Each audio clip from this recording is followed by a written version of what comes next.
Assalamualaikum warahmatullahi wabarakatuh. Sekarang kita lanjutkan dengan cara beragama atau jalan beragama. Ini penting juga sebagai gerbang kita untuk melakukan religious thinking, berpikir religius. Jadi jalan beragama yang berbeda-beda ini menuntut keterbukaan berpikir kita untuk memahami para pejalan agama. Ternyata orang beragama itu fokusnya beda-beda. Jalan yang ditempuh juga caranya berbeda-beda. Meskipun sama-sama menerjemahkan ajaran-ajaran agama yang sama. Ini saya ambil dari bukunya Dale Kenyon yang judulnya 6 Ways of Being Religious. 6 jalan untuk beragama. Ini nambah yang tadi ya, dalam rangka kita semakin luas wawasan kita tentang cara manusia beragama. Jadi manusia itu dalam menerjemahkan ajaran-ajaran agamanya secara umum ada 6 gaya. Jadi 6 cara dalam menghidupkan agamanya.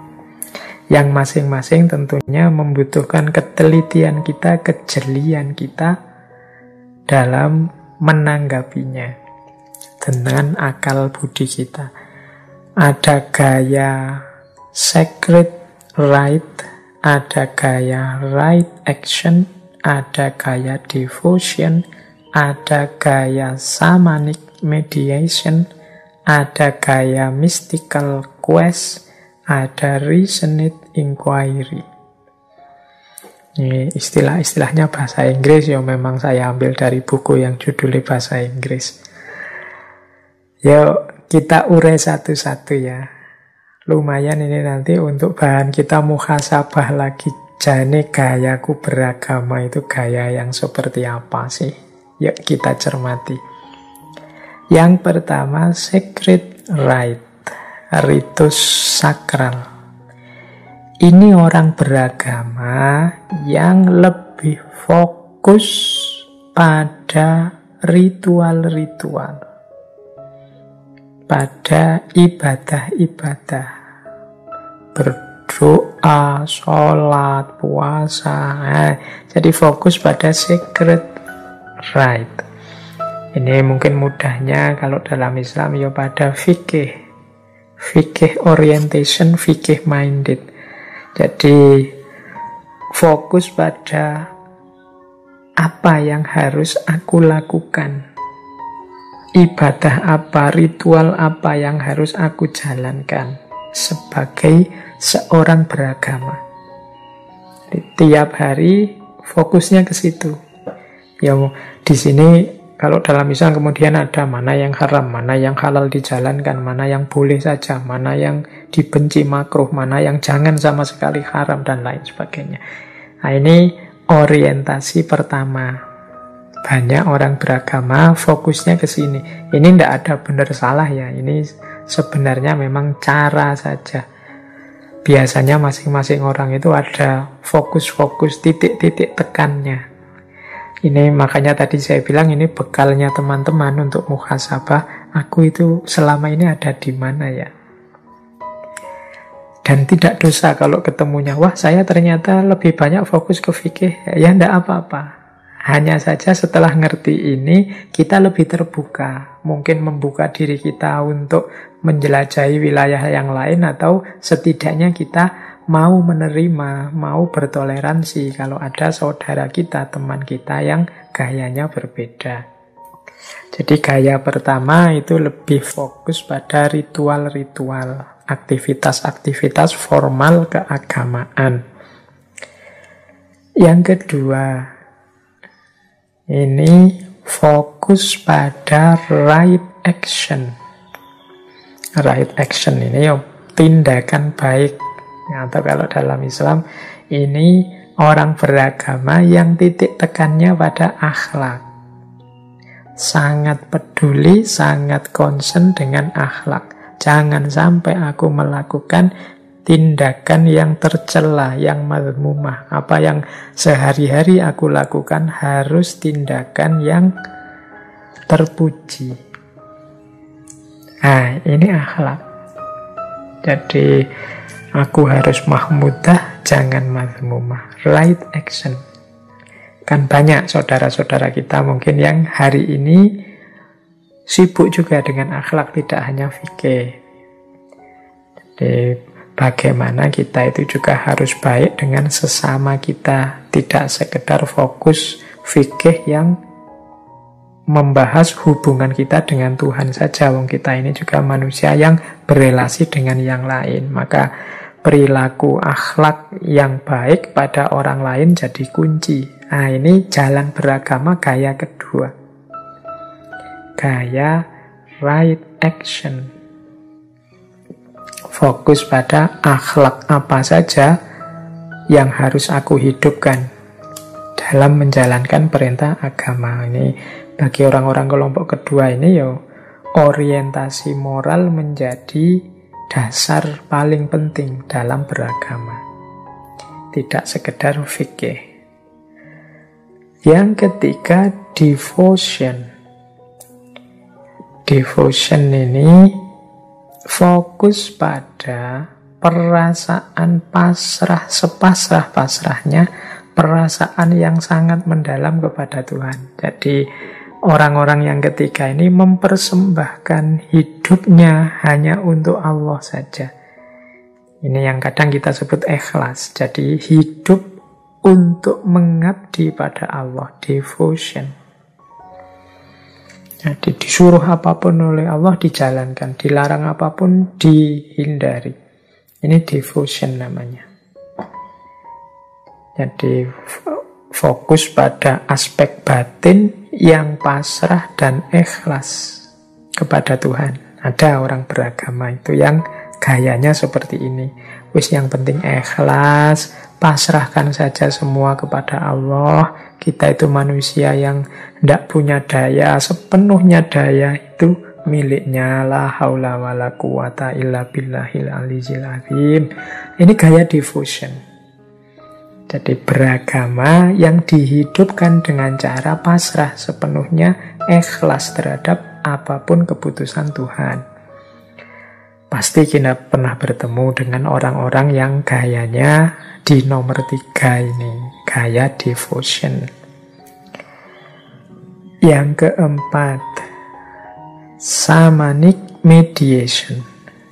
Nah, di shamanic mediation ini beda lagi. Orang level shamanic mediation ini beragama yang orientasinya adalah bagaimana mengikuti, menjalankan tuntunan pemimpin-pemimpin agama, tokoh-tokoh agama yang dipercaya. Jadi ini gaya shamanic mediation. Jadi kalau tadi devotion itu kan pasrah langsung sepenuhnya pada Allah. Biasanya shamanic mediation ini yang beragama patuh sepenuhnya pada tuntunan guru-guru yang dipercaya. Kalau istilahnya Dale Kenyon, berinteraksi dengan karisma pemimpin agama. Diakui atau tidak, di sekeliling kita juga banyak orang-orang yang tunduk takluk pada tokoh-tokoh yang dianggap sangat ahli, sangat paham agama. Jadi untuk berhubungan dengan Tuhan, dialah yang kita mintai petunjuk, kita mintai tolong. Ini gaya shamanic mediation.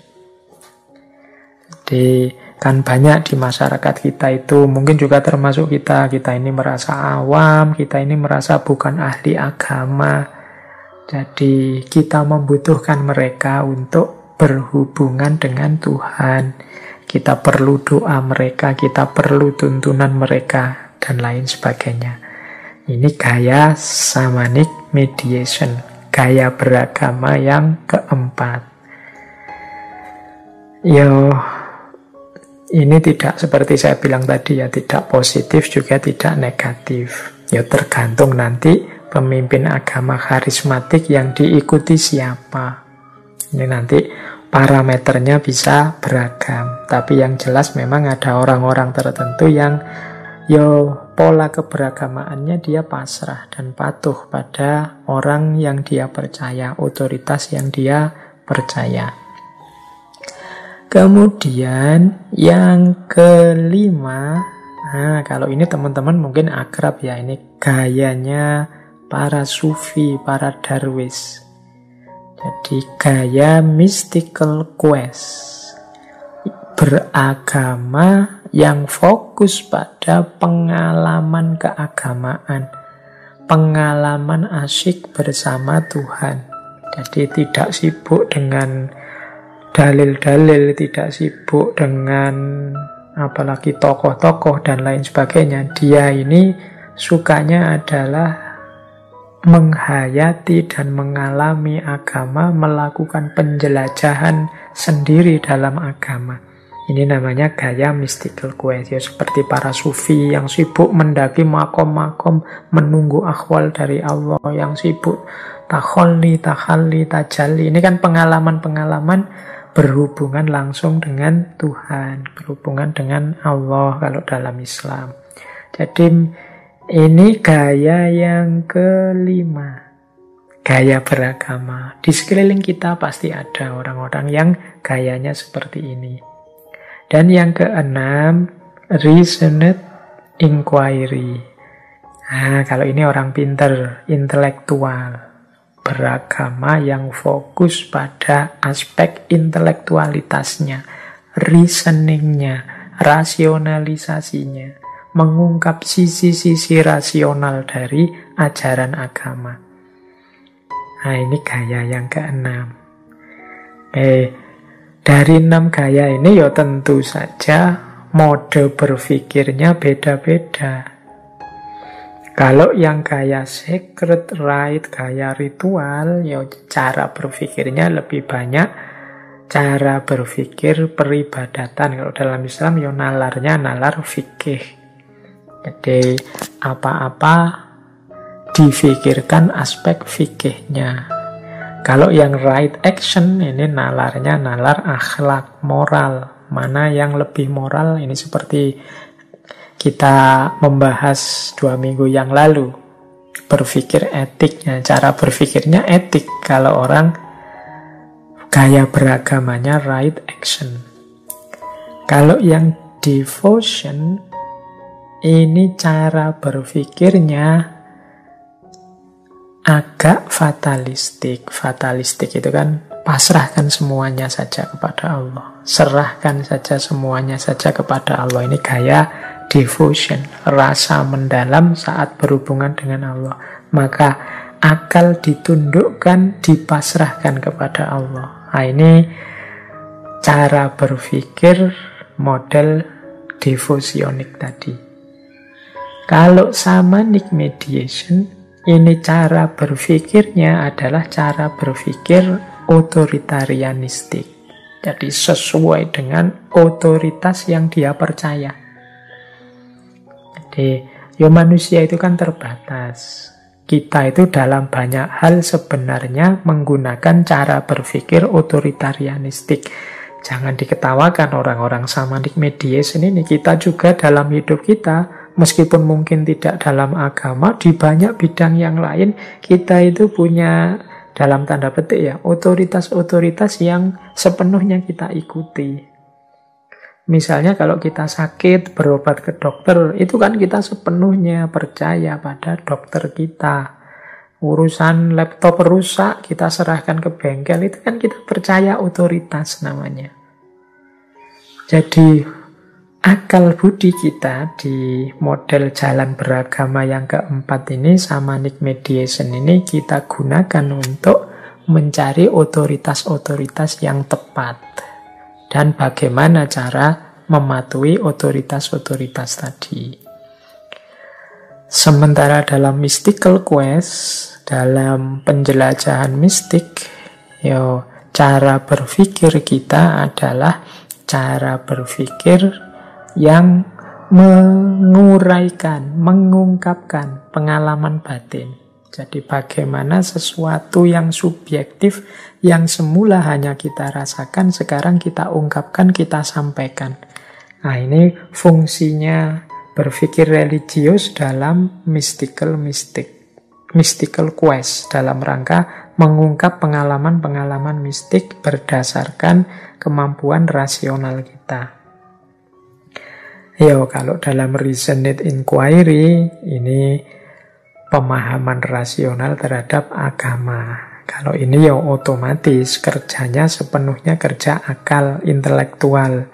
Mungkin kita melakukannya lewat buku-buku, diskusi, kajian, ini mendalami agama secara intelektual. Anak-anak kampus yang sibuk dengan materi-materi agama, mungkin jurusannya agama, itu banyak melakukan reasoned inquiry. Jadi penelaahan rasional. Jadi inilah 6 jalan beragama. Ini mengambil teorinya Dale Kenyon tadi, 6 ways of being religious. 6 jalan seorang itu disebut religius, jalan beragama. Nah, teman-teman boleh introspeksi aku itu ada di mana. Atau jangan-jangan tidak hanya di satu titik, ada di beberapa titik. Ya silahkan saja teman-teman menelaah dirinya masing-masing. Oke, untuk malam hari ini saya cukupkan sekian dulu. Mohon maaf kalau ada yang kurang berkenan, mungkin 1-2 kekurangan apa, mohon dimaklumi. Kalau ada kekhilafan, kealpaan yang teman-teman ngerti benernya seperti apa, ya silahkan disampaikan. Kurang lebihnya mohon maaf.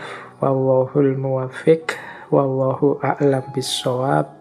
Wassalamualaikum warahmatullahi wabarakatuh.